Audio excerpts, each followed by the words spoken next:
Hello friends, कैसे हैं आप सब लोग और क्या हाल चाल। आप सबका मेरे चैनल पे फिर से एक बार स्वागत है। आज पढ़ाई कल कमाई पे।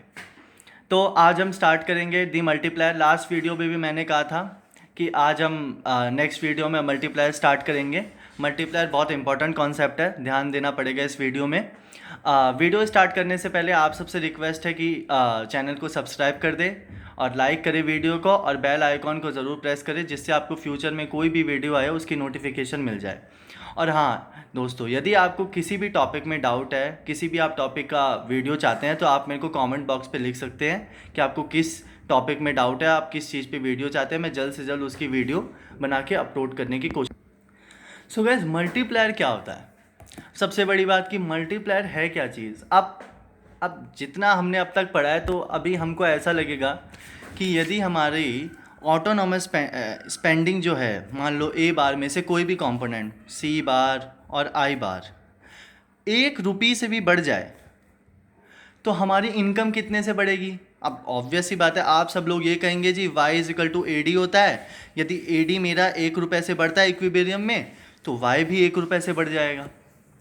हाँ, ये इतना मानना ठीक है कि हमें लग सकता है, लेकिन एक्चुअल में केस थोड़ा डिफरेंट होता है।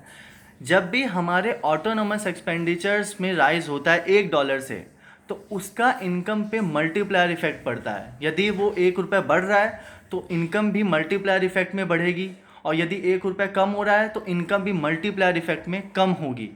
इसीलिए जो गवर्नमेंट भी है, तो जैसे फिजिकल एक्सपेंडिचर करती है, इससे हमारी इनकम पे मल्टीप्लायर इफेक्ट पड़ता है, बहुत ज़्यादा इफेक्ट पड़ता है।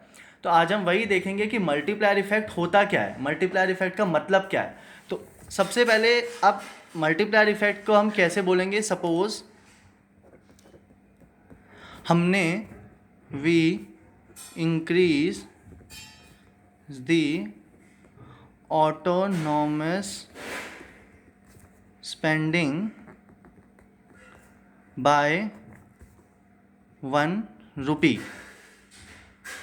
हमने 1 रुपये से अपना ऑटोनॉमस स्पेंडिंग बढ़ा दिया, तो इसका इम्पैक्ट हमारी इनकम पे क्या होगा? इनकम पे इम्पैक्ट क्या होगा? सबसे पहले हम इसकी एक टेबल बना लेंगे। टेबल में हम सबसे पहले यहाँ पे डालेंगे 3 कॉलम, और एक यहाँ होगा ये राउंड। उसके बाद ये होगा इंक्रीज इन डिमांड, और ये होगा इंक्रीज इन प्रोडक्शन, और फाइनली होगा टोटल इंक्रीज इन इनकम। तो 4 कॉलम बना दिए। सबसे पहला फर्स्ट राउंड में क्या हुआ, मैंने कितने से डिमांड बढ़ाई अपनी ऑटोनोमस स्पेंडिंग, कितने से की? $1 से। तो कितने ए बार में, मान लो मैंने $1 से चेंज किया। आप अभी $1 हटाओ, मैंने ए बार को चेंज किया कोई भी अमाउंट से, ए बार में चेंज आया मेरा। वो हम फर्दर जो $1 वाला है उसको आगे कैलकुलेट करेंगे न्यूमेरिकली। अभी हम फिलहाल इसको इसके थ्रू समझते हैं। मान लो हमारी डिमांड में चेंज आया, चेंज इन ए बार। तो हमारी अब मान लो यदि मैंने डिमांड बढ़ा दी ए बार से, ए बार का जो चेंज है मान लो उसकी डिमांड बढ़ाई, तो मैं प्रोडक्शन भी बढ़ाऊंगा उसको मीट करने के लिए। तो प्रोडक्शन भी मेरी चेंज इन ए बार बढ़ेगी। अब यदि प्रोडक्शन बढ़ी तो फिर आउटपुट भी बनेगा, और output is equal to income. तो मेरी इनकम भी कितने से बढ़ेगी? चेंज इन ए बार से। अब हमने पढ़ा था कंजम्पशन फंक्शन क्या होता है। कंजम्पशन फंक्शन हमारा होता है सी bar plus small C Y. मैंने क्या बोला था? कंजम्पशन डिपेंड करता है आपके इनकम पे। यदि आपकी इनकम बढ़ेगी तो कंजम्पशन भी बढ़ेगा। तो यदि अब मेरी वाई यहाँ पे बढ़ा ना, वाई मेरा चेंज इन ए बार से बढ़ा, तो फिर मेरा कंजम्पशन भी तो C multiply by change in A bar से बढ़ेगा। तो इसका मतलब जो राउंड 2 होगा वो ऑटोमेटिकली जो डिमांड में राइज होगा, क्योंकि डिमांड कंजम्पशन जो है वो हमारा डिमांड का कंपोनेंट है। तो नेक्स्ट राउंड में जो हमारी डिमांड बढ़ेगी वो होगी small C, means M P C into change in A bar. Again, अब मैंने डिमांड मेरी बढ़ी यदि small C into change in A bar, तो मेरी प्रोडक्शन भी small C into change in A bar से बढ़ेगी। अब फिर प्रोडक्शन बढ़ेगी मतलब आउटपुट, तो फिर मेरा इनकम कितने से बढ़ी दोबारा, small C into change in A bar. अब मैंने इस पे क्या हेडिंग डाल दिया, टोटल इंक्रीज इन वाई, मतलब सेकेंड राउंड में मेरी टोटल इनकम कितनी बढ़ गई, ए bar plus small C A bar. तो A bar change in A bar plus small C change in A bar, इतने से बढ़ी, इसको यहाँ डैश डाल दो, ठीक है, ये वाली चीज़।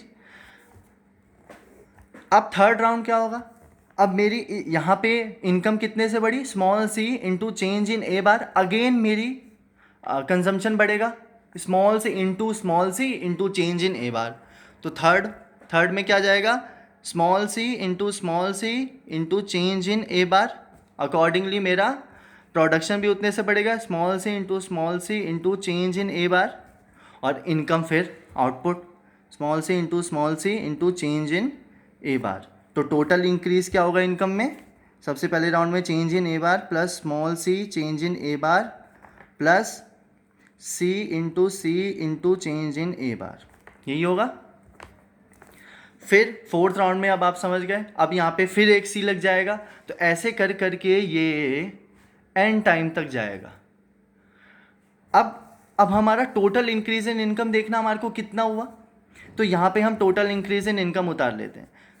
अब यहाँ पे फर्स्ट राउंड में हमारा क्या आया था, change in A bar, second round में क्या आया था, small C change in A bar, third round में क्या आया था, change in A bar, fourth में क्या आएगा, सी cube into change in A बार, ऐसे एन टाइम्स तक। और ए जो हमारा चेंज इन ए बार है वो हमेशा चलता जाएगा एन टाइम्स तक, तो मैं चेंज इन ए बार को बाहर निकाल सकता हूँ, और ये क्या आएगा, 1 प्लस सी स्क्वायर प्लस सी क्यूब प्लस C4।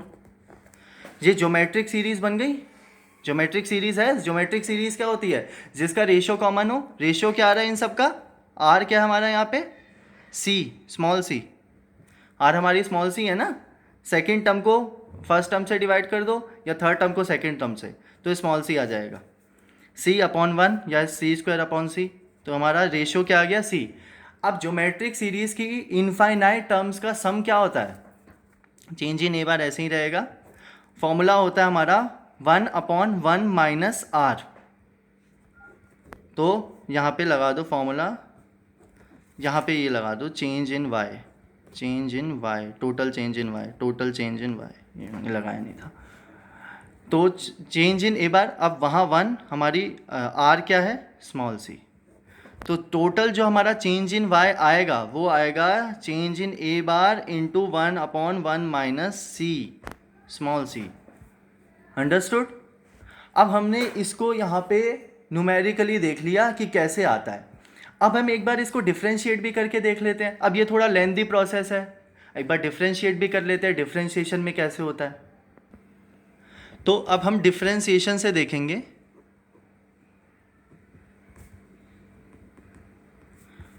कि मल्टीप्लायर इफेक्ट क्या होता है। तो हमारा एडी क्या होता है, सी प्लस आई बार, अभी हमने आई को ऑटोनोमस लिया था, सी को एक्सपेंड कर दे, सी bar plus small C Y plus I बार। अब इक्विलिब्रियम में क्या होता है हमारा, ड्यूरिंग इक्विलिब्रियम हमारा जो इनकम होता है वाई एडी के बराबर होता है। तो ये हो गया y इज इक्वल टू में C bar plus small C Y plus I bar. y वाली टर्म को इधर ले जाते हैं, y minus small C Y is equal to में सी बार प्लस आई बार। तो यहाँ y कॉमन लिया, ये हो गया 1 माइनस स्मॉल सी, और ये हो गया सी बार प्लस आई बार को हमने क्या लिखा था, ए बार लिखा, तो y इज इक्वल टू हो गया ए बार अपॉन 1 माइनस सी।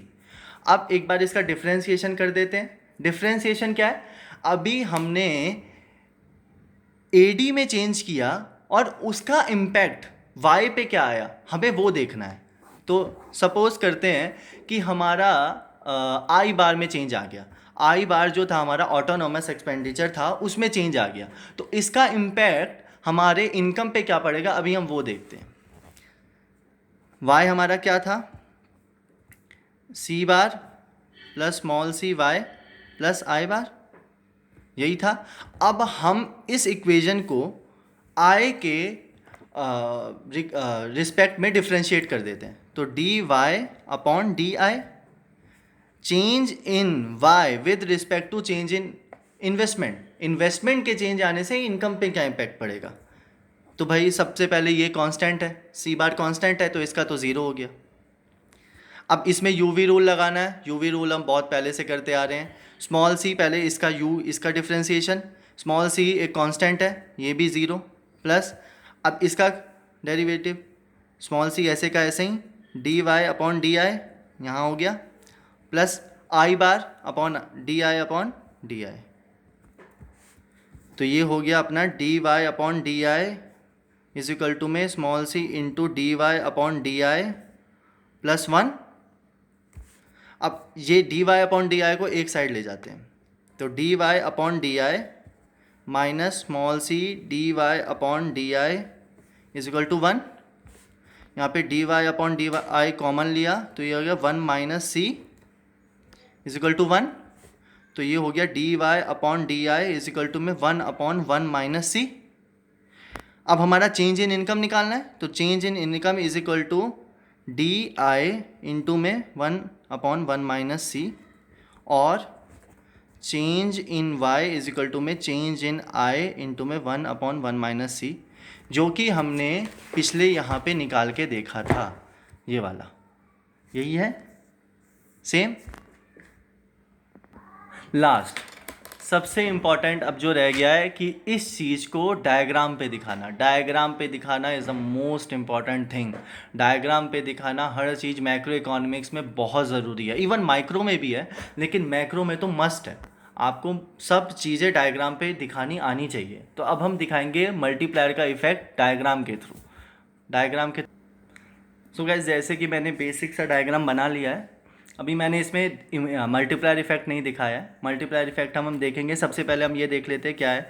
ये मैंने वही पहले जैसे ही 45 डिग्री की लाइन शूट की है जिसमें y is equal to A D, और फिर ये ए डी का कर्व, जो ए डी का क्या फॉर्मूला होता है, ए bar plus small C Y, x axis पे इनकम और y पे ए डी। अब हम y को शिफ्ट करेंगे, ऑब्वियस सी बात है, मैं यहाँ ऑटोनोमस एक्सपेंडिचर बढ़ा रहा हूँ तो y ए डी शिफ्ट होगा। ए डी शिफ्ट होगा तो हम ए डी को शिफ्ट कर देते हैं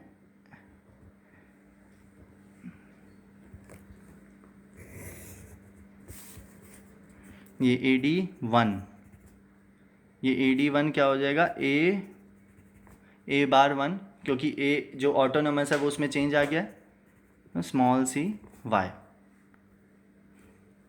अब इक्विलिब्रियम कहाँ पे आया, यहाँ पे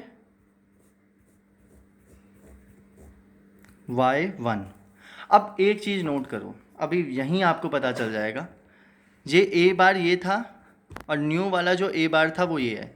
ये गैप का डिस्टेंस, ये जो हमारा चेंज आया है ऑटोनोमस में, और जो इनकम का है उसमें किस में ज़्यादा गैप है, इनकम वाले में या इसमें, इनकम वाले में। तो इसका मतलब ये मल्टीप्लायर इफेक्ट है। अब मल्टीप्लायर इफेक्ट कैसे कैलकुलेट करेंगे, सबसे पहले यहाँ से इस लाइन को यहाँ तक लेके जाना। ये क्या है, ये हमारा है चेंज इन ए बार, क्योंकि ये हमारा ऑटोनोमस एक्सपेंडिचर बढ़ा है ना इतने से बस। लेकिन ये लाइन हमारी है चेंज इन वाई, और ये लाइन और हमारी ये लाइन जो होगी वो इक्वल होगी, ये और ये, क्योंकि ये 45 डिग्री की लाइन चली है। यहाँ भी इसका 45 डिग्री का एंगल है, यहाँ भी इसका 45 डिग्री का एंगल है, तो ये लाइन ये इक्वल होगी। अब हमारी चेंज इन वाई, हमने पिछले पेज पे क्या फॉर्मूला देखा था चेंज इन वाई का, change in A bar upon one minus c.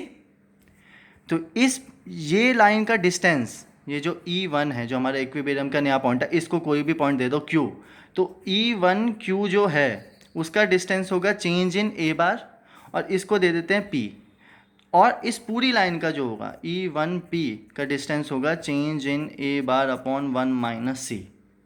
तो ये जो है इतने से AD से बढ़ने से इतने बड़े Y पे इम्पैक्ट, ये मल्टीप्लायर इफेक्ट है, और ये हमने डायग्राम के थ्रू शो कर लिया। सो यदि वीडियो पसंद आए तो सब्सक्राइब करना ना भूलिएगा गाइस। मिलते हैं नेक्स्ट वीडियो में, तब तक सेफ रहें, घर पे रहें, और कोरोना वायरस है, घर पे रहें, पढ़ें, ऑनलाइन वीडियो देखें और क्या, इसे प्रमोट करें, जितने तक भेज सकते हो उसे भेजें। Thank you guys.